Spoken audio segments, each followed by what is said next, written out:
Hi, welcome to Thulasi kitchen. இன்னைக்கு வெத்தலையை வச்சு ஒரு பாயச ரெசிபி தான் பார்க்க போகிறோம். ரொம்பவே நல்லாயிருக்கும். அது எப்படி ட்ரை பண்ணலாம்னு பார்க்கலாமா? அதுக்கு ஒரு பேனில் வந்து 6 லிட்டர் பாலை ஊற்றிட்டு நல்லா வந்து பொங்கி வந்தது நல்லா கொதிச்சுட்டு இருக்கட்டும். நெக்ஸ்ட் ஒரு மிக்ஸி ஜாரில் பாதாம் வந்து 2 hours ஊற வச்சுருக்கேன். அதை தோலை எடுத்துட்டு பாதாம் அது கூட கொஞ்சம் முந்திரி ஆட் பண்ணி நல்லா ஃபைன் பேஸ்ட்டாக அரைச்சிட்டு அதையும் அந்த பாலில் ஆட் பண்ணிக்கலாம்.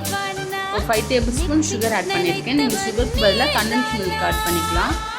அப்படி இல்லாட்டி பாதி சுகர் பாதி கண்டன்ஸ் மில்க் ஆட் பண்ணிக்கலாம்.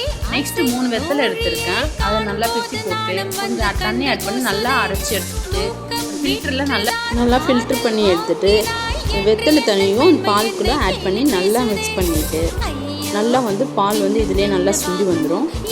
லாஸ்ட்டாக வந்து பாதாம் பிசின் வந்து ஒரு 4 hours ஊற வச்சுருக்கேன். அதையும் நல்லா ஃபில்டர் பண்ணிவிட்டு பாதாம் மிஷினை ஆஃப் பண்ணிவிட்டு பாலை ஆஃப் பண்ணிவிட்டு அதுக்கூட மிக்ஸ் பண்ணிவிட்டு ஒரு பவுலில் ட்ரான்ஸ்ஃபர் பண்ணி அதுக்கு மேலே நட்ஸ்லாம் தூவி சாப்பிட்டோன்னா ஒரு சூப்பரான டேஸ்டியான வெத்தலை பாயசம் ரெடி. இது நீங்கள் ஃப்ரிட்ஜில் வச்சு சாப்பிட்டோன்னா இன்னும் நல்லாயிருக்கும். கண்டிப்பாக ட்ரை பண்ணி பாருங்கள்.